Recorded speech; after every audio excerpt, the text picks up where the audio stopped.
आप सभी श्रोताओं का, दर्शकों का बहुत बहुत स्वागत है। आज हम लोग चर्चा करने जा रहे हैं CTET जुलाई 2023 में जो परीक्षा होने वाली है और उसकी तैयारी करने में जुटे हुए छात्र छात्राओं प्रशिक्षुओं के लिए आज का हमारा यह टॉपिक बहुत ही महत्वपूर्ण है। आज हम लोग चैप्टर 1 का आखिरी एपिसोड पढ़ने जा रहे हैं, जिसे आप सभी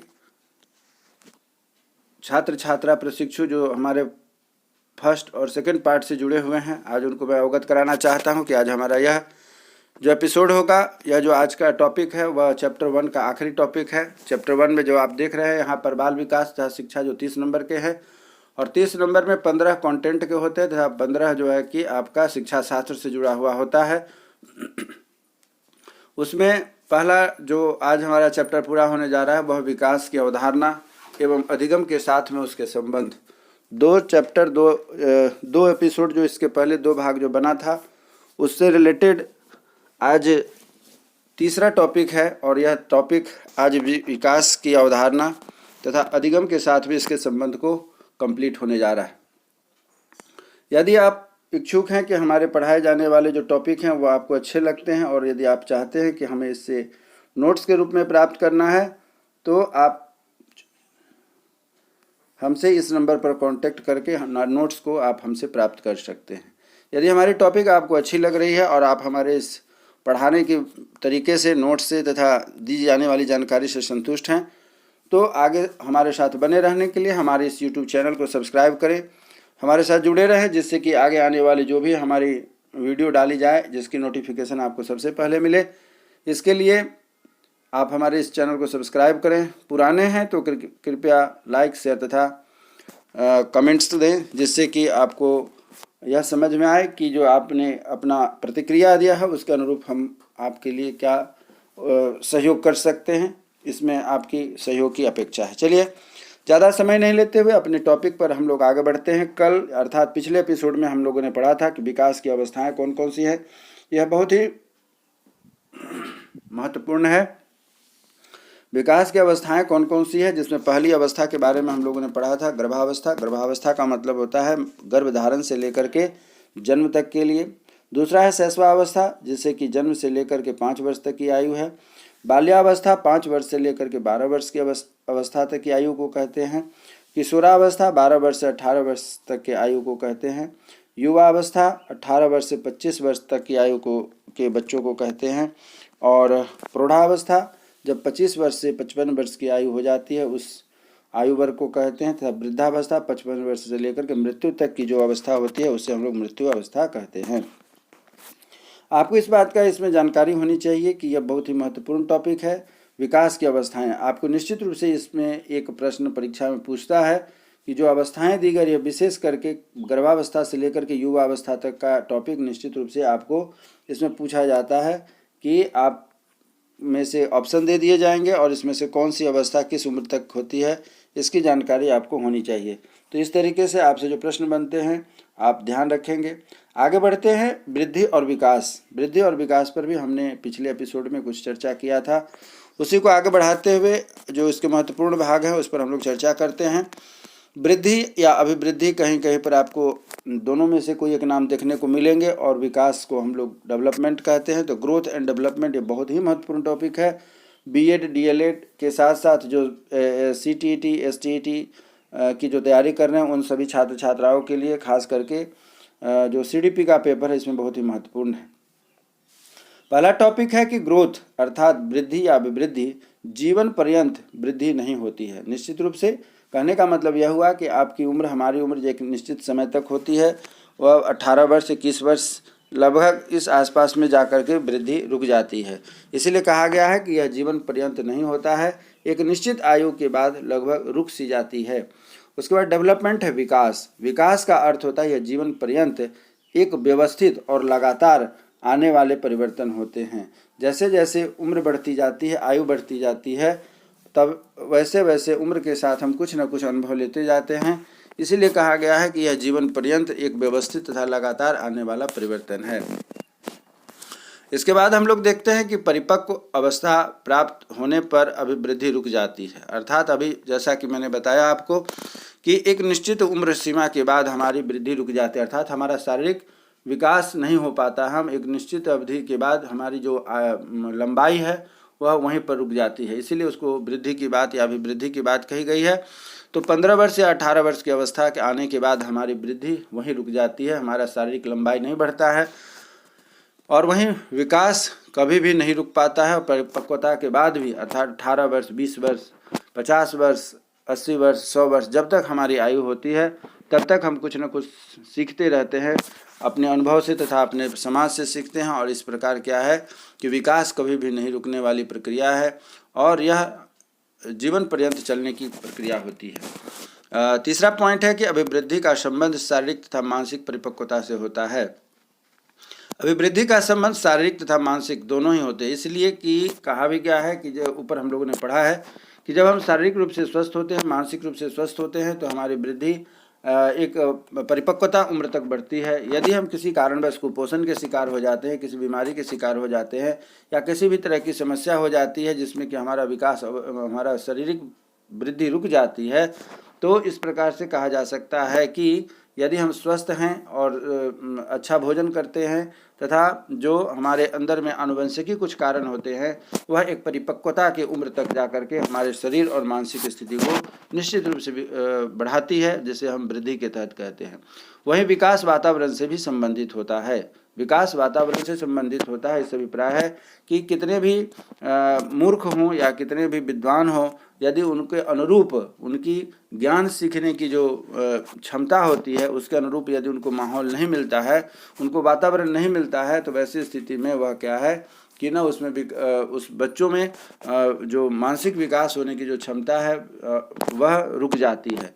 यदि अच्छे माहौल में रहेंगे तो कमज़ोर मानसिकता के बच्चे भी अच्छा विकास करते हैं, और यदि माहौल सही नहीं है, वातावरण सही नहीं है, तो उनके अंदर आनुवंशिकी गुण होने के बावजूद भी वह बच्चे विकास नहीं कर पाएंगे। इसलिए कहा गया है कि विकास वातावरण से भी संबंधित होता है।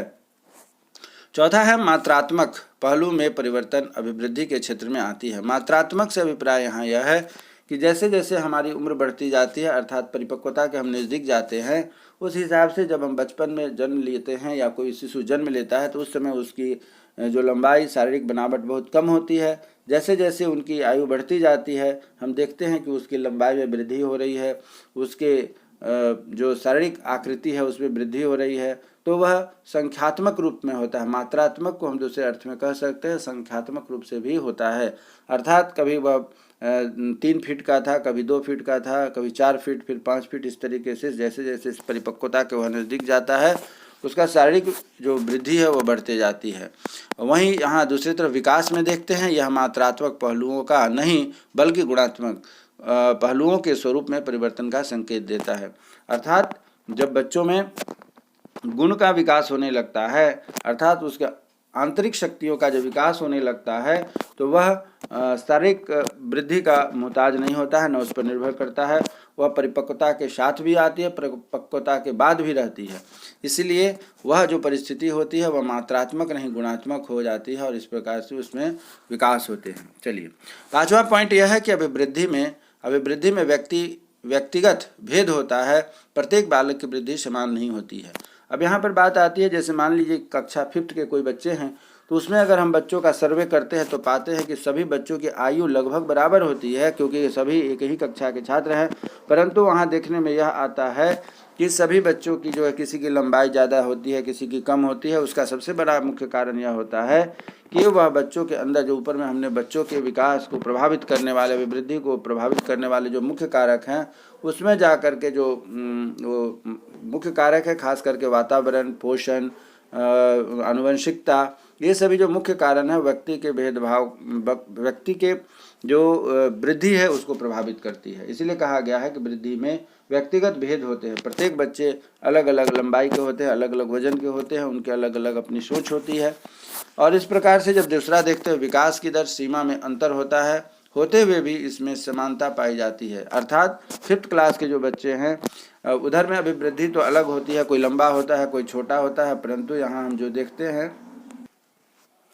तो इस प्रकार से हम देखते हैं कि विकास की दर सीमा में अंतर होने के साथ साथ उसमें समानता पाई जाती है। अर्थात यह हुआ कि वह बच्चे जो क्लास 5th में पढ़ रहे हैं उन सबों को बराबर ज्ञान दिए जाते हैं, सबों को बराबर पाठ पढ़ाए जाते हैं, सबों की किताबें समान होती हैं। अर्थात यह हुआ कि वहाँ पर सभी बच्चों की जो सीमा है, सीखने की सीमा है, सीमा में अंतर होते हुए भी उसमें समानता पाई जाती है। छठा है कि अभिवृद्धि के साथ में विकास हो सकता है। एक बल का भार मोटापा बढ़ने के साथ यह आवश्यक नहीं कि वह किसी क्रियात्मक परिष्कार को प्राप्त कर ले। वही दूसरी तरफ है कि अभिवृद्धि के बिना भी विकास हो सकता है। अभिवृद्धि के बिना भी विकास हो सकता है, अर्थात यदि उसके शारीरिक विकास नहीं हो रहे हैं तो मानसिक विकास भी न हो, ऐसी कोई निश्चित बात नहीं है। शरीर नहीं बढ़ने से कोई अभिप्राय नहीं रखता है, परंतु उसके मानसिक विकास अनुभव के आधार पर, परिवेश के आधार पर, वातावरण के आधार पर, पोषण के आधार पर तथा आनुवंशिकता के आधार पर उसमें विकास निश्चित रूप से होता है। इसलिए कहा गया कि अभिवृद्धि के बिना भी विकास हो सकता है। कुछ पालकों के कद, भार या आकार में वृद्धि न होने पर भी वे भौतिक, सामाजिक, भावात्मक या भौतिक पहलुओं से विशेष कार्यानुभव लेने वाले होते हैं। तो आपने देखा यहाँ छठा 6 प्रकार के डिफरेंस हो गए। अब 7वां डिफरेंस में हम लोग आते हैं। अभिवृद्धि से होने वाले परिवर्तन मापे जा सकते हैं। अभिवृद्धि से होने वाले परिवर्तन को मापे जा सकते हैं। इसी के तहत आपको बताया गया कि जैसा कि आपने देखा कि अभिवृद्धि के तहत बच्चा जब शिशु जन्म लेता है उस समय उसकी लंबाई अलग होती है और जैसे जैसे उसकी उम्र बढ़ती जाती है उसकी लंबाई बढ़ती जाती है, और इसी से क्या होता है कि उसके जो लंबाई बढ़ती है उसमें जो परिवर्तन होता है उसके आधार पर इसे हम लोग देखते हैं कि उसमें क्या परिवर्तन होते हैं, जिसे हम मात्रात्मक रूप में, संख्यात्मक रूप में प्राप्त करते हैं। 7वां पॉइंट है विकासात्मक विकास से है कि क्रिया और व्यवहार में परिष्कार का संकेत देने वाला होने से विकास गुणात्मक परिवर्तन लाता है, जिसका मापन करना बहुत ही कठिन हो जाता है। 8वां है अभिवृद्धि समय की विकास प्रक्रिया का हिस्सा है या एक पहलू है। अभिवृद्धि मनुष्य की विकास प्रक्रिया का हिस्सा या एक पहलू है, जबकि विकास में कहा गया तो विकास एक व्यापक और परिज्ञान वाला शब्द होता है। आपसे परीक्षा में पूछा जाएगा कि विकास को किस श्रेणी में रखा गया है, तो आपको जवाब देना होगा कि यह व्यापक और परिज्ञान वाला शब्द होता है। इसमें वृद्धि भी सम्मिलित रहती है तथा उन सभी परिवर्तनों को भी समाविष्ट करता है जो जीवधारी के आंतरिक, बौद्धिक, भावात्मक, सामाजिक और सौंदर्य बोध जैसे विकास के सभी पहलुओं को अपने में समाविष्ट करता है। कहने का मतलब है कि विकास जब होता है किसी बच्चों के अंदर में तो वह किसी एक क्षेत्र में नहीं होता है, उसके अंदर आंतरिक, बौद्धिक, भावात्मक और सामाजिक के साथ साथ सौंदर्य बोध का भी इसमें विकास होता है। अर्थात बच्चे में हो सकता है कि बच्चे जब वह शिशु की अवस्था में था, बाल्यावस्था में, शैशवावस्था में था, तब उसकी सौंदर्य उतनी अच्छी नहीं थी या सौंदर्य बहुत अच्छी थी, तो उम्र बढ़ने के साथ साथ जब विकास होना शुरू होता है तो उसमें भी परिवर्तन आ जाते हैं। इसलिए कहा गया है कि इसमें समाविष्ट हो जाते हैं, विकास के सभी पहलू आपस में समाविष्ट हो जाते हैं। 9वां पॉइंट है कि यह एकांकी प्रक्रिया होती है। यह एकांकी प्रक्रिया होती है जो शरीर के विभिन्न अंगों की उत्तरोत्तर बढ़ रही समन्वित कार्य की क्षमता में वृद्धि को इंगित करता है। जब उसमें अभिवृद्धि होती है तो एकांकी अर्थात एक ही दिशा में गुरुत्वाकर्षण बल के विपरीत ऊपर की ओर बढ़ते जाता है। शरीर के विभिन्न अंगों में उत्तरोत्तर बढ़ रही होती है, समन्वित कार्य क्षमता में वृद्धि होती है। और विकास में क्या है कि विकास में परिणाम स्वरूप व्यक्ति में नवीन क्षमताएं प्रकट होती है, क्योंकि यह एक बहुआयामी प्रक्रिया होती है। 10वां पॉइंट जो हम लोग देख रहे हैं, यह सभी जो बिंदु आपको दिखाए गए हैं उसको ध्यान से देखिएगा। सभी मुख्य बिंदु हैं जो कि परीक्षा में प्रश्न बनते हैं।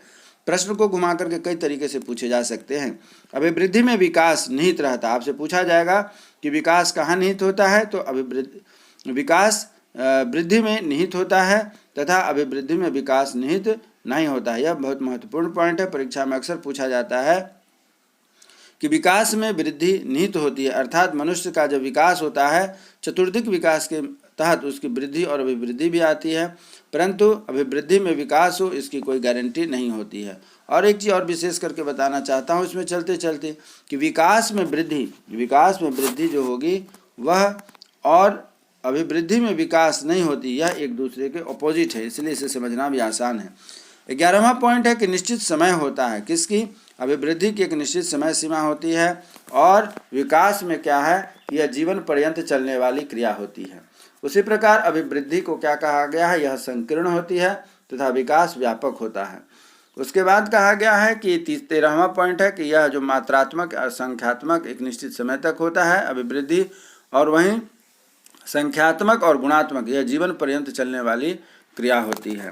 14वां पॉइंट है कि शारीरिक पक्ष में होता है। शारीरिक पक्ष में होता है अर्थात यह शरीर में होता है और यह एक तरफा ऊपर की ओर बढ़ता जाता है। संवेगात्मक नैतिक पक्ष का विकास होता है। संवेगात्मक नैतिक पक्ष का विकास होता है अर्थात जब उसमें मानसिक विकास होता है या बौद्धिक विकास होता है तो वैसी स्थिति में संवेगात्मक तथा नैतिक पक्ष का भी विकास होता है। इस तरीके से हम कह सकते हैं कि यहाँ पर आपने विकास और वृद्धि तथा अभिवृद्धि के बीच में जो अंतर है उसको हम लोगों ने देखा, सीखा और समझा। चलिए इसी प्रकार इसी को अब आगे बढ़ाते हैं। इसमें क्या है, इसमें देखते हैं कि अधिगम के बारे में हम लोग यहाँ पर आप आगे का टॉपिक जो है इसमें हम लोग अधिगम के बारे में पढ़ने जा रहे हैं। तो अधिगम क्या है इस पर अब हम लोग सीखते हैं, देखते हैं। इस टॉपिक का जो मुख्य बिंदु है आज के चैप्टर का, उस पर हम लोग आगे बढ़ते हैं। अधिगम का सामान्य अर्थ होता है सीखना। सीखना अर्थात अधिगम कहलाता है। तो गेट्स साहब एक मनोवैज्ञानिक हैं, उनका क्या कहना है? तो उनका कहना है कि अनुभव के द्वारा व्यवहार में रूपांतरण लाना ही अधिगम है। अर्थात जब हम अनुभव लेने चलते हैं तो हमारे व्यवहार में परिवर्तन आता है। क्यों ऐसा? इसलिए होता है कि जैसे जैसे हम सीखते जाते हैं हम उसको समझते हैं और समझने के साथ साथ हमारे व्यवहार में भी क्या है, रूपांतरण आता जाता है और उसे हम अधिगम कहते हैं। क्रो एंड क्रो का कहना है कि सीखना ज्ञान आदतों एवं अभिवृत्तियों का अर्जन होता है। सीखना ज्ञान आदतों एवं अभिवृत्तियों का अर्जन है। अर्जन मतलब जब हम उसे ग्रहण करते हैं, अर्जित करते हैं। क्या सीखते हैं? ज्ञान सीखते हैं, आदतें सीखते हैं, और हमारे अंदर कुछ जो है कि विशेष गुण होते हैं, अभिवृत्तियाँ होती हैं, उसे हम अधिगम कहते हैं। अब आगे प्रश्न बनता है कि विकास का अधिगम के साथ क्या संबंध है? अर्थात विकास जो हो रहा है तो उसमें अधिगम का सीखने का क्या संबंध होता है? तो विकास का अधिगम के साथ संबंध होता है कि आपस में इनका घनिष्ठ संबंध है। किन का? विकास और अधिगम का। अधिगम पहले होता है फिर हम विकास करते हैं, क्योंकि जब तक हम सीखेंगे नहीं तब तक विकास नहीं हो सकता। इसीलिए कहा गया है विकास और अधिगम में बहुत ही घनिष्ठ संबंध है। तो दूसरा पॉइंट कहा जाता है कि मानसिक विकास अधिगम से संबंध रखता है। मानसिक विकास अधिगम से संबंध रखता है। मानसिक विकास अर्थात जैसे जैसे हम अधिगम करते हैं, अधिगम करने के साथ हमारी मानसिक शक्तियों का विकास होता है और इससे क्या है कि हम मानसिक विकास के आगे बढ़ते जाते हैं। तीसरा पॉइंट है कि अर्थ निकालना। अमूर्त सोच विकास का अधिगम पर प्रभाव डालता है। अर्थ निकालना, जब हम अधिगम करने लगते हैं, सीखने लगते हैं और सीखते हैं तो निश्चित रूप से जो हमारे पास कठिन विषय वस्तु आते हैं उसके ऊपर हम समझने लगते हैं और समझने के साथ साथ अमूर्त सोच का भी विकास होने लगता है और उससे क्या है कि हम उसे समझने लगते हैं। इस प्रकार कहा गया है कि अर्थ निकालना, अमूर्त सोच विकास का अधिगम पर प्रभाव पड़ता है। नेक्स्ट पॉइंट है कि बालकों का समूह में अधिगम। बालकों का समूह में अधिगम से अभिप्राय हुआ कि बच्चे जब अपने विचार के अनुसार, अपनी कक्षा के अनुसार, अपनी उम्र के अनुसार के छात्र छात्राओं के साथ जब बैठते हैं तो वो सभी अपने अपने ज्ञान का एक दूसरे के साथ शेयर करते हैं, एक दूसरे से आदान प्रदान करते हैं और इस प्रकार बालकों का समूह में भी अधिगम होता है अपने उम्र के बच्चों के साथ। चलिए अब आगे बढ़ते हैं। अगला पॉइंट है कि बालकों में विकास की विभिन्न अवस्थाएं कौन कौन सी हैं, उनको आपको यहाँ पर दर्शाया गया है। तो बालकों के विकास की विभिन्न अवस्थाएं एवं उनका अधिगम से क्या संबंध है, उनके सीखने का उससे क्या संबंध है। पहला है शैशवावस्था एवं अधिगम, दूसरा है बाल्यावस्था एवं अधिगम, तीसरा है कौशलावस्था एवं अधिगम, चौथा है शारीरिक विकास एवं अधिगम, पांचवा है मानसिक विकास एवं अधिगम, छठा है मनोज्ञात्मक विकास एवं अधिगम और सातवां है सांवेगिक विकास एवं अधिगम। अर्थात यह हुआ कि बच्चों में जो विकास की क्रिया होती है वह अधिगम के द्वारा होती है और अधिगम के आधार पर बच्चों में होने वाले विकास को हम यहाँ 7 प्रकार से बांटते हैं कि कैसे उनके अंदर में परिवर्तन आते हैं। अब चलिए एक एक बिंदुओं को हम लोग यहाँ पर व्याख्या करते हुए चलते हैं। शैशवावस्था एवं अधिगम, इसमें क्या होता है? तो सबसे पहला तो प्रश्न यहाँ आपका यह बनता है कि यहाँ पर आपसे पूछा जाता है, आपको बताया जाता है कि अधिगम होते कैसे हैं। इसको आपको यह प्रश्न होगा कि बाल्यावस्था किसे कहते हैं, तो इसे आप ध्यान से देखिएगा। कि जो कहा जा रहा है शिशु उसमें है कि जन्म से लेकर के 6 वर्ष तक की अवस्था को हम लोग शैशवावस्था कहते हैं। यहाँ से प्रश्न बनता है आपका। उसके बाद प्रश्न है कि इसमें जन्म से लेकर के 3 वर्ष तक के आयु के बच्चों में क्या परिवर्तन होते हैं, कैसे परिवर्तन होते हैं। तो 3 वर्ष जन्म से लेकर के 3 वर्ष तक के बच्चों में शारीरिक एवं मानसिक विकास बहुत तीव्र गति से होते हैं। उसके बाद है इसी पर और भी आगे बढ़ते हैं कि इस काल में जिज्ञासा की तीव्र प्रवृत्ति बच्चों में पाई जाती है। यहाँ मैंने एक चीज़ आपको दर्शाने का प्रयास किया है। जिज्ञासा से अभिप्राय यह है कि आपके घर में यदि इस उम्र के बच्चे होंगे तो आप एक चीज़ का ध्यान रखिएगा, बच्चे बहुत प्रश्न करते हैं, बहुत कुछ जानने की कोशिश करते हैं। इसीलिए इस जो अवधि होती है शैशवावस्था, इसे प्रश्न काल की अवधि भी कहते हैं। बच्चे बहुत प्रश्न करते हैं, उसके अंदर में बहुत सारे मन में विचार आते हैं। उन विचारों को संतुष्टि करने के लिए वह बच्चे बार बार प्रश्न करते हैं और उन प्रश्नों के जवाब अभिभावक को या शिक्षक को उन्हें देना चाहिए। तो इसी बात को कहा गया कि इस काल में जिज्ञासा की तीव्र प्रवृत्ति बच्चों में पाई जाती है, अर्थात इस उम्र में बच्चे बहुत प्रश्न करते हैं। आगे बढ़ते हैं। इसी प्रकार यहाँ देखते हैं कि इस काल में बच्चों का सामाजिकरण में प्रारंभ हो जाता है। मनोवैज्ञानिक दृष्टि से यह अवस्था भाषा सीखने के लिए सर्वश्रेष्ठ मानी जाती है। अब यहाँ आप ध्यान दीजिएगा कि आपसे प्रश्न जो बनता है, यहाँ पर प्रश्न बहुत ही अच्छा बन रहा है आपकी परीक्षा के लिए, एकदम VVI क्वेश्चन बनता है कि सामाजिक बच्चे में जो है कि इस काल में अर्थात जो शैशवावस्था होता है, बच्चों में सामाजिकरण की जो प्रक्रिया होती है बहुत तेज़ी से होने लगते हैं। सामाजिकरण से अभिप्राय यहाँ यह है कि बच्चा अब अपने घर की दहलीज से बाहर निकल करके खेलने लगता है, अपने जैसे दोस्तों को बनाने लगता है। दोस्त बनने के साथ साथ वह अपने विचारों का आदान प्रदान करने भी लगता है, एक दूसरे को समझने लगता है और इस प्रकार से उसके अंदर मनोवैज्ञानिक दृष्टि का विकास होने लगता है। तो यह अवस्था भाषा सीखने की सर्वोत्तम अवस्था होती है तथा शिक्षा की दृष्टि से यह अत्यधिक महत्वपूर्ण मानी गई है। दूसरी अवस्था यहाँ पर हम लोग जो पढ़ने जा रहे हैं वह है कि बाल्यावस्था एवं अधिगम। बाल्यावस्था में क्या क्या परिवर्तन होते हैं, इस पर आपको थोड़ा ध्यान आकृष्ट करना चाहते हैं। यह भी बहुत महत्वपूर्ण VVI प्रश्न यहाँ से बनता है कि बाल्यावस्था की अवस्था क्या होती है, तो आपको जानकारी होनी चाहिए। शैशवावस्था के बाद जब बाल्यावस्था शुरू होती है तो 6 वर्ष से 12 वर्ष तक मानी गई है।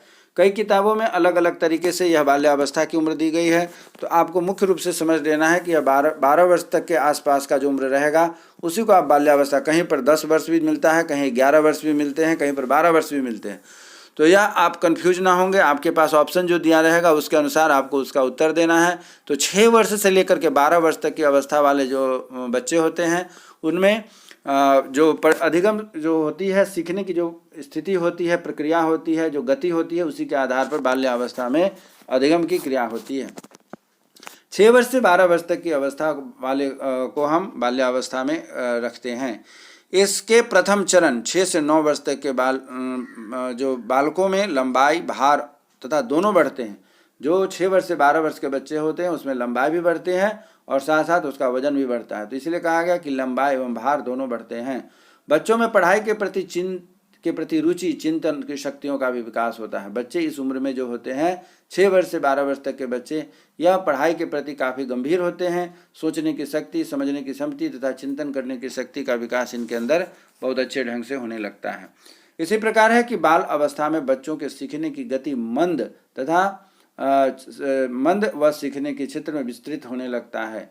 अर्थात इस उम्र में जब वह बच्चा सीख रहा होता है, 12 वर्ष की अवस्था में सीखता तो अवश्य जरूर है अपनी गति को, रफ्तार को बढ़ाते हुए, परंतु वह जो विकास दिखता है वह उस तरीके से नहीं दिखता है जैसे कि प्रारंभिक अवस्था में हम लोगों ने शैशवावस्था में देखा था। उस तरीके का गति उसमें नहीं दिखता है। सीखता तो बच्चा अवश्य है, निश्चित रूप से बहुत गति से सीखता है। यह उम्र उसके सीखने की, चिंतन करने की होती है, लेकिन यहाँ पर उसकी जो सीखने की गति होती है वह उस तरीके की नहीं दिखती जैसा शैशवावस्था में दिखता है।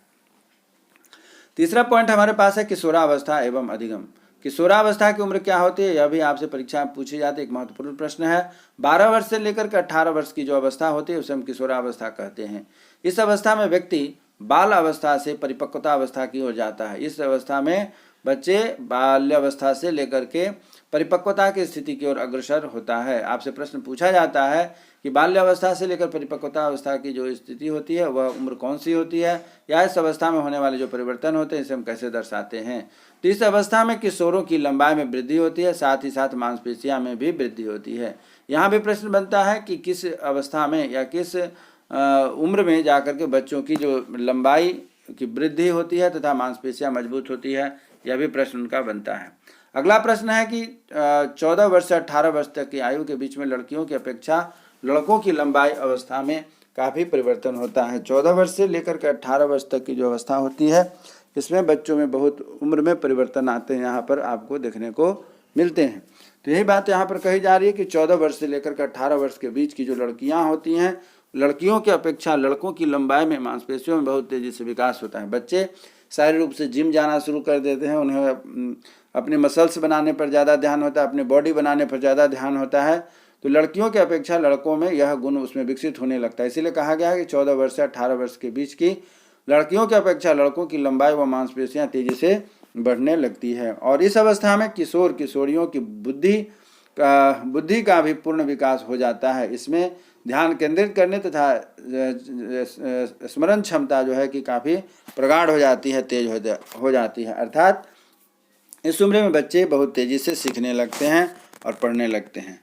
अगला पॉइंट होता है कि इस अवस्था में नशा अपराध की ओर उन्मुख होने की अधिक संभावना रहती है, इसलिए यह अवस्था भी जीवन का तूफान काल कहा जाता है। यह सबसे महत्वपूर्ण बात है, आप इसको ध्यान दीजिए। यह क्वेश्चन आपसे परीक्षा में निश्चित रूप से हमेशा पूछा जाता है, जो यहाँ पर बन रहा है कि जीवन का जो है कि तूफान काल इसे कहा जाता है। क्यों कहा जाता है? कि नशा के अपराध की ओर उन्मुख होने की अधिक संभावना होती है और अवस्था में जीवन में जो तूफान आते हैं, इसके कारण इसे हम लोग क्या कहते हैं? यह तूफानी काल भी जीवन का तूफानी काल कहलाता है।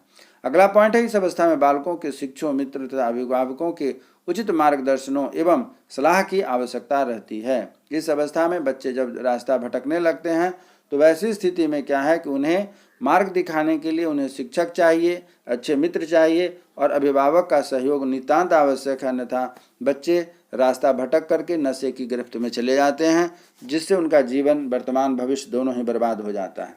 चलिए आगे बढ़ते हैं। चौथा पॉइंट है कि शारीरिक विकास एवं अधिगम।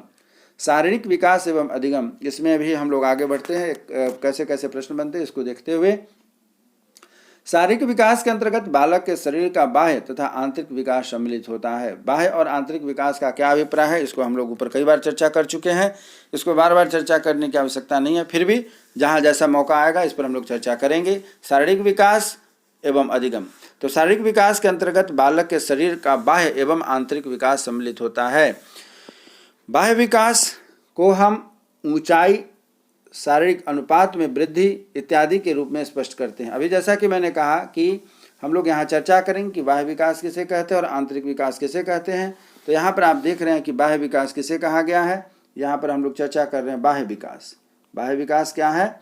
बाह्य विकास का अभिप्राय यह होता है कि बाह्य विकास को हम ऊंचाई, शारीरिक अनुपात में वृद्धि इत्यादि के रूप में स्पष्ट करके देख सकते हैं। जबकि वहीं पर आंतरिक विकास जो होता है, या शरीर के आंतरिक विकास को हम देख नहीं सकते, आंतरिक विकास को हम देख नहीं सकते, किंतु बालक के व्यवहार में होने वाले परिवर्तन के आधार पर हम महसूस करते हैं। यह बहुत ही महत्वपूर्ण प्रश्न बनता है कि बाह्य विकास और आंतरिक विकास में यदि आपसे अंतर पूछा जाए तो आप इसका जवाब दीजिएगा कि बाह्य विकास को हम आनुपातिक रूप से देख पाते हैं, समझ पाते हैं, स्पष्ट रूप से दिखता है, परिलक्षित होता है, लेकिन आंतरिक विकास को हम देख नहीं सकते, किंतु बालक के व्यवहार में होने वाले परिवर्तन के आधार पर हम महसूस कर सकते हैं। इसी पॉइंट को आगे बढ़ाते हैं कि शारीरिक वृद्धि एवं विकास पर बालक के आनुवंशिकता का भी प्रभाव दिखता है। वृद्धि और विकास पर बालक के आनुवंशिकता का भी प्रभाव पड़ता है। कहने से अभिप्राय यह हुआ कि जिस बच्चों के माता पिता में से जो आनुवंशिकी गुण आते हैं, यदि उनके माता पिता लंबे हैं तो वह लंबे भी होंगे, यदि ठिगने हैं या छोटे कद के हैं तो वह भी होंगे, सांवले हैं, गोरे हैं तो उसके अनुसार से भी क्या है कि उसके रूप, रंग, आकृति में भी प्रभाव पड़ता है। इसलिए कहा गया है कि शारीरिक वृद्धि एवं विकास पर बालक को आनुवंशिकता का प्रभाव देखा जा सकता है। अगला पॉइंट है कि बालक का परिवेश एवं उसकी देखभाल पर भी शारीरिक वृद्धि का प्रभाव पड़ता है। बालक का परिवेश एवं उसकी देखभाल का भी शारीरिक वृद्धि पर प्रभाव पड़ता है। इसी प्रकार अगला पॉइंट है कि पौष्टिक आहार, शारीरिक व्यायाम तथा मनोवैज्ञानिक एवं सामाजिक जरूरतों पर सभी बच्चों के स्वास्थ्य, शारीरिक विकास भी निर्भर करते हैं। पौष्टिक आहार, शारीरिक व्यायाम एवं अन्य मनोवैज्ञानिक तथा सामाजिक जरूरतों पर भी बच्चों का स्वास्थ्य एवं शारीरिक विकास भी निर्भर करता है। चलिए इसी प्रकार पांचवें पॉइंट पर हम लोग आगे बढ़ते हैं। पांचवा पॉइंट यह है कि मानसिक विकास या संज्ञानात्मक विकास एवं अधिगम कैसे एक दूसरे के साथ जुड़े हुए हैं। मानसिक विकास को हम कहीं कहीं पर संज्ञानात्मक विकास के रूप में भी जानते हैं। विकास तभी होता है जब हम अधिगम करते हैं। इस बात को हमें ध्यान से मन में बैठा लेना चाहिए कि विकास कैसे होगा। विकास तभी होगा जब हम अधिगम करते हैं। तो सीखना, खास करके मानसिक और संज्ञानात्मक विकास की जब बात होगी तो हम सीखने की बात करते हैं। जब सीखते हैं, अधिगम करते हैं, तभी जाकर के हमारे मानसिक और संज्ञानात्मक शक्तियों का विकास होता है।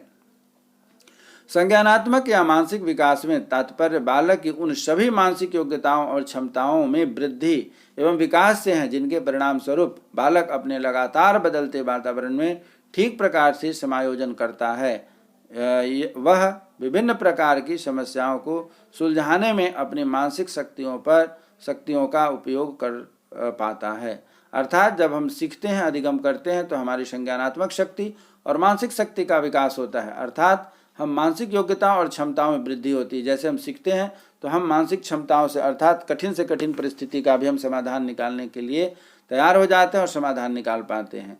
जैसे जैसे हम अधिगम करते जाते हैं, हमारी क्षमता विकसित होती जाती है। सरल से कठिन की ओर हमारी क्षमता विकसित होती जाती है और हम कठिन से कठिन परिस्थितियों का भी समाधान निकाल लेते हैं, जिनके परिणाम स्वरूप बालक अपने लगातार बदलते वातावरण में ठीक प्रकार से समायोजन करता है और वह विभिन्न प्रकार की समस्याओं को सुलझाने में अपनी मानसिक शक्तियों का पर्याप्त उपयोग करता है।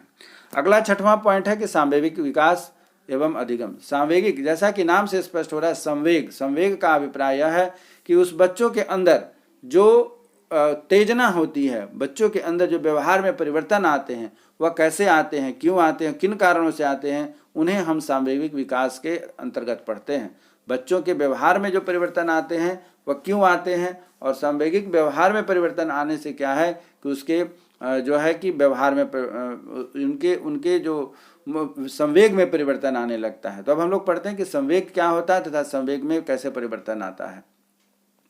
संवेग, जिसे हम भाव भी कह सकते हैं, इसका अर्थ होता है ऐसी अवस्था जो व्यक्ति के व्यवहार को प्रभावित करता है। संवेग को बहुत ध्यान से आप लोग समझिएगा। यहाँ कहा जा रहा है कि जिसे भाव भी कहा जाता है, अर्थात संवेग को कहीं कहीं हम भाव भी कहते हैं, तो भाव को कहा जाता है जिसका अर्थ होता है कि ऐसी अवस्था जिसमें व्यक्ति व्यवहार को प्रभावित करता है। दूसरा पॉइंट इसमें है कि भय, क्रोध, घृणा, आश्चर्य, स्नेह एवं विषाद इत्यादि संवेग के उदाहरण हैं। संवेग अगर आपको समझ में न आता हो, 3 उदाहरणों को अगर आप समझ लेते हैं तो संवेग को समझ लेंगे। बच्चों के अंदर, मनुष्य के अंदर जो भय का तुरंत भाव उत्पन्न हो जाए, किसी घटना को सुनकर, किसी बात को सुनकर क्रोध आ जाता है, किसी विषय वस्तु को देख करके किसी के प्रति घृणा उत्पन्न होने लगती है, आश्चर्य होने लगता है किसी विषय वस्तु को जानकर, किसी बात, व्यवहार या परिस्थिति को देखकर किसी के प्रति स्नेह उत्पन्न होने लगता है, दुख होने लगता है। तो इस तरीके से जो हमारे व्यवहार में व्यवहार को प्रभावित करने वाले जो कारक होते हैं, इन्हें हम संवेगिक रूप से कहते हैं, जानते हैं। तो अगला पॉइंट है कि बालक में आयु बढ़ने के साथ साथ इन संवेगों का संवेगात्मक व्यवहार शारीरिक वृद्धि, सामाजिक विकास तथा नैतिक विकास को प्रभावित करता है। बालक में आयु जैसे जैसे बढ़ती जाती है, उनके व्यवहार में उनका जो सांवेगिक विकास होता है वह भी प्रभावित होता है। इसीलिए कहा गया है कि बालक में आयु बढ़ने के साथ ही इन संवेगों का संवेगात्मक व्यवहार शारीरिक वृद्धि, सामाजिक विकास एवं नैतिक विकास का भी प्रभावित करता है। अगला हमारा पॉइंट है कि उसी को आगे बढ़ा रहे हैं। बालक में संवेगात्मक विकास का मुख्य कारण क्या होता है? तो बालक में सांवेगिक विकास का मुख्य कारण होता है कि पारिवारिक वातावरण बहुत उसको प्रभावित करता है। यह प्रश्न आपका बनता है परीक्षा में कि संवेगात्मक विकास को प्रभावित करने के कौन से मुख्य कारक हैं। तो सबसे महत्वपूर्ण कारक होता है वह पारिवारिक वातावरण। इस चीज़ को आप अपने इम्पोर्टेंट पॉइंट में रख लीजिएगा कि आपसे प्रश्न बनता है कि बालक में संवेगात्मक विकास पर कैसे इसको प्रभावित होता है। तो उसके लिए पारिवारिक वातावरण जो है बच्चों के सांवेगिक विकास को प्रभावित करने के मुख्य कारक बन जाते हैं। 7वां पॉइंट है मनोज्ञानात्मक विकास एवं अधिगम। तो यह क्या होता है इसे हम पहले समझते हैं, फिर आगे इसके बारे में चर्चा करेंगे। तो व्यक्ति के क्रियात्मक शक्तियों, क्षमताओं और योग्यताओं का विकास ही मनोज्ञानात्मक या फिर क्रियात्मक विकास कहलाता है। फिर से एक बार रिपीट करता हूँ, व्यक्ति के क्रियात्मक शक्तियों, क्षमताओं या योग्यताओं का विकास ही मनोज्ञानात्मक या क्रियात्मक विकास कहलाता है। अर्थात उस मनुष्य के अंदर, उस व्यक्ति के अंदर किए गए कार्य और शक्तियों के कारण जो उसमें परिवर्तन होता है, अधिगम होता है, विकास होता है, उसे ही हम क्रियात्मक विकास या फिर मनोज्ञानात्मक विकास कहते हैं। इसी का अगला पॉइंट है कि ऐसी सारी गतिविधियां या क्रियाएं जिनको संपन्न करने के लिए मांसपेशियां तथा तंत्रिकाओं की गतिविधियों के संयोजन की आवश्यकता होती है, जैसे चलना, बैठना, बोलना। ये सभी हमारी शारीरिक गतिविधियों के या क्रियाओं को संचालित करते हैं। इससे हमारी मांसपेशियां तथा तंत्रिका गतिविधियों को बल मिलता है। इसीलिए कहा गया है कि ऐसी शारीरिक गतिविधियां, जो क्रियाएं जिनको संपन्न करने में मांसपेशी तथा तंत्रिकाओं की गतिविधियों का संयोजन की आवश्यकता होती है, उसमें जैसे चलना, बैठना, बोलना इत्यादि आते हैं। इसी प्रकार आगे बढ़ते हैं कि क्रियात्मक विकास बालक के शारीरिक विकास, आत्मविश्वास अर्जित करने, स्वस्थ रहने, स्वावलंबी होने में वे उचित मानसिक विकास में सहायक होते हैं। क्या है क्रियात्मक विकास? जैसा कि ऊपर में हम लोगों ने पढ़ा कि फिजिकल वर्क अर्थात क्रियात्मक डेवलपमेंट जब होता है तो बालकों के अंदर शारीरिक विकास, आत्मविश्वास अर्जित करना, स्वस्थ रहना, स्वावलंबी होना, ये सभी हमारे फिजिकल एक्टिविटी से जुड़े होते हैं। फिजिकल डेवलपमेंट से अर्थात एक्टिविटीज़ जो कराई जाती है उस पर जुड़े होते हैं। तभी हमारे अंदर शारीरिक विकास होता है, आत्मविश्वास अर्जित होता है, स्वस्थ रह पाते हैं, स्वावलंबी बन पाते हैं तथा उचित मानसिक विकास में सहायक होता है। चलिए अब इसी प्रकार आगे बढ़ते हैं। बाल्यावस्था एवं शिक्षा। बाल्यावस्था और शिक्षा कैसे एक दूसरे से जुड़ी हुई है, इस पर हम लोग ध्यान देते हैं। आखिर ये बाल्यावस्था अर्थात शिक्षा का विकास कैसे होता है? जब बाल्यावस्था में बच्चों के अंदर शिक्षा का विकास करने के लिए सबसे महत्वपूर्ण जो भाग होता है वह भाषा। तो भाषा के बारे में हम लोगों ने पढ़ा है कि भाषा का मतलब होता है अपने भावों को प्रकट करने की जो विधि होती है उसे हम भाषा कहते हैं। मनुष्य हैं, जानवर हैं, पशु पक्षी हैं, पेड़ पौधे हैं, सबों की अपनी एक भाषा होती है।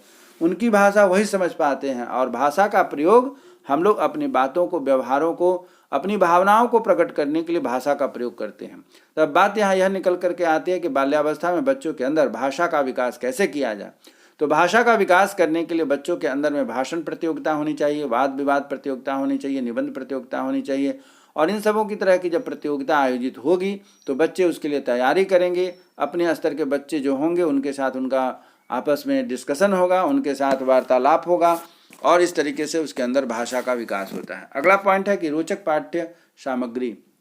रोचक पाठ्य सामग्री से अभिप्राय वह है कि विषय वस्तु का निर्धारण बालक की आवश्यकता एवं रुचि के अनुसार होना चाहिए।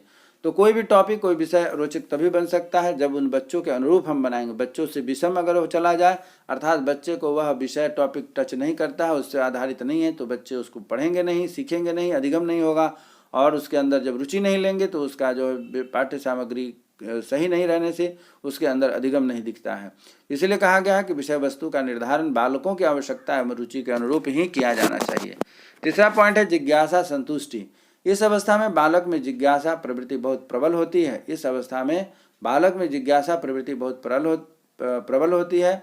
अतः शिक्षा का स्वरूप ऐसा होना चाहिए जिससे बालक की इस प्रवृत्ति की अधिक से अधिक पुष्टि हो सके।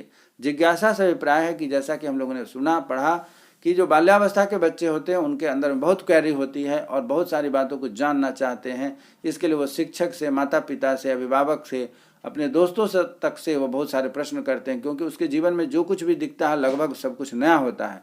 और इन्हीं बातों को ध्यान में रखते हुए अपनी जिज्ञासा को बार बार अपने से अधिक जानकार व्यक्ति के पास वह रखता है।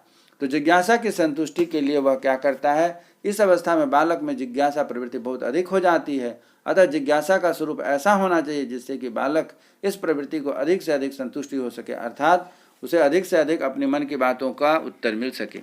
अगला पॉइंट है वह है कि रचनात्मक एवं संचय प्रवृत्ति को प्रोत्साहन देना। रचनात्मक से अभिप्राय है क्रिएटिविटी, अर्थात बच्चों में कुछ न कुछ खुद से करके रचने की उनके अंदर क्षमता होनी चाहिए। उसके अंदर खुद से करने का जो है कि एक समझ विकसित होना चाहिए। तो इस अवस्था में बालकों में रचनात्मक कार्यों के प्रति रुचि विकसित हो जाती है। यही कारण है कि आप लोग देखते होंगे कि स्कूल में ड्राइंग का, आर्ट का, खेल का जो अधिक से अधिक पीरियड दिया जाता है, म्यूजिक का अधिक से अधिक पीरियड दिया जाता है और उस उम्र के जो बच्चे होते हैं बहुत बढ़ चढ़ करके भाग लेते हैं और उसमें वह अपना प्रदर्शन भी करते हैं। अर्थात इस अवस्था में बालकों के अंदर रचनात्मक कार्यों के प्रति रुचि विकसित हो जाती है और जो वस्तु उसे अच्छी लगती है उसे रखना चाहते हैं तथा साथ ही साथ रचनात्मक कार्यों की व्यवस्था भी होने लगती है। अर्थात उनमें creativity, collections, different type of objects का कलेक्शन और डिफरेंट टाइप ऑफ इंटरेस्ट उनके अंदर में डेवलप होने लगता है, जिससे अलग अलग तरह की वस्तुओं का वह कलेक्शन करने लगते हैं। अगला पॉइंट है कि सामूहिक भावना के विकास पर भी बल दिया जाना है। तो शिक्षा व्यवस्था में सामूहिक खेल, शिविर, सामाजिक कार्य, भ्रमण, पर्वत आरोहण, शैक्षिक मेला इत्यादि का आयोजन भी होना चाहिए। इन सभी चीज़ों से होता क्या है कि बच्चों के अंदर एक दूसरे के प्रति सहयोग की भावना विकसित होती है। सामूहिक खेल अर्थात ग्रुप में जब बहुत सारे बच्चे खेलेंगे, शिविर में जाते हैं तो एक दूसरे के सहयोग की भावना बढ़ती है। सामाजिक कार्य में रहते हैं, वहाँ भी एक दूसरे के सामाजिक परिवेश को देखने, समझने तथा सीखने का मौका मिलता है।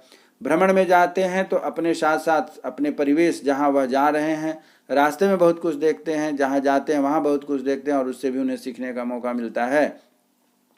बीच बीच में शैक्षिक मेला का भी आयोजन होना चाहिए। शैक्षिक मेला विद्यालय स्तर पर आयोजित होने से बच्चे अपनी कला को उभार करके बाहर लाते हैं और उस कला के आधार पर सभी बच्चों को एक दूसरे को समझने, देखने तथा विकसित होने का मौका मिलता है।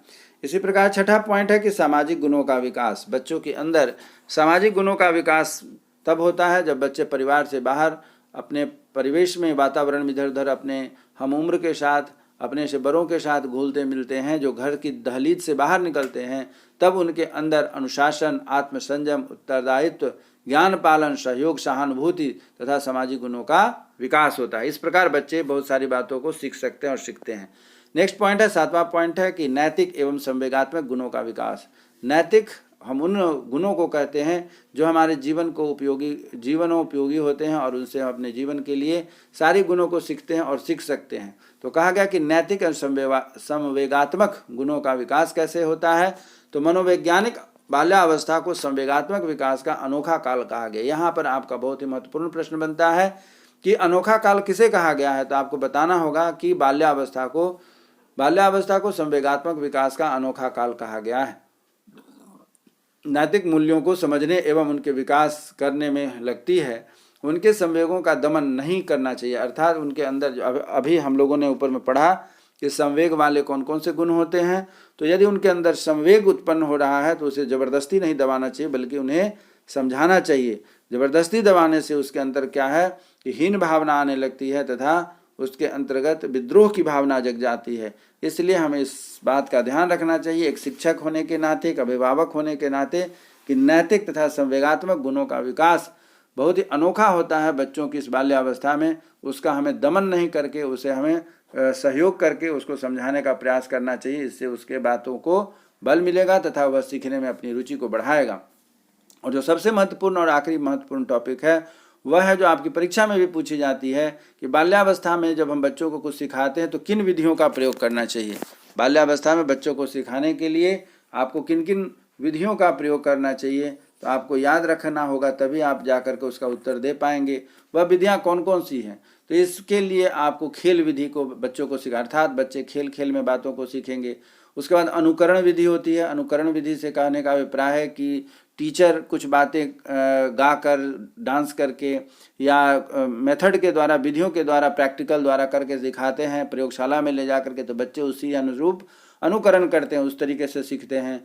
फिर आगमन और निगमन विधि के द्वारा सीखते हैं। विश्लेषण संश्लेषण विधि से सीखते हैं। प्रयोग प्रदर्शन विधि तथा क्रिया विधि के द्वारा, इन सभी विधियों से बच्चे अपने ज्ञान को बढ़ाते हैं और वह सीखते हैं। तो इसलिए कहा जा सकता है कि यह जो शिक्षण विधियां हैं आपके लिए बहुत ही महत्वपूर्ण है, जो आपकी परीक्षा में पूछी जाती है, निश्चित रूप से यह पूछी जाती है। तो आप ध्यान रखेंगे कि बाल्यावस्था में बच्चों को सिखाने के लिए हमें किन किन विधियों का प्रयोग करना चाहिए। यहाँ से आपको इन प्रश्नों का उत्तर मिल जाता है। चलिए, इस प्रकार आज का हमारा यह चैप्टर समाप्त होता है। मैं उम्मीद करता हूँ कि जो बाल्यावस्था का पहला चैप्टर है वह पूरा हुआ और अगले चैप्टर में हमारी आपकी मुलाकात एक नए बिंदुओं के साथ होगी, नए टॉपिक के साथ होगी और नए इंटरेस्ट के साथ, नए जोश के साथ होगी। और आप भी हमारे इस वीडियो का इंतज़ार करेंगे। यदि हमारी इस वीडियो से आप प्रभावित हैं, अच्छा लग रहा है, रुचिकर लग रहा है, उपयोगी लग रहा है, तो कृपया हमारे इस यूट्यूब चैनल को सब्सक्राइब करें, जिससे कि आगे आने वाली जो भी हमारा प्रयास होगा, हमारे आपके लिए जो भी यहाँ पर प्रयोग किया गया प्रयास होगा, वह आपके लिए निश्चित रूप से सहायक होगा और वह आपकी CTET को क्रैक करने में उपयोगी सिद्ध होगा।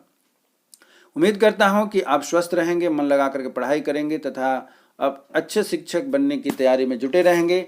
और जब तक कि हमारी आपकी मुलाकात नहीं होती है, आप मन लगा करके पढ़ाई करें, अपनी तैयारी को जोर शोर से बढ़ाएं तथा भारत के विकास में आप अपना योगदान देने की तैयारी में रहें। तब तक के लिए जय हिंद, जय भारत।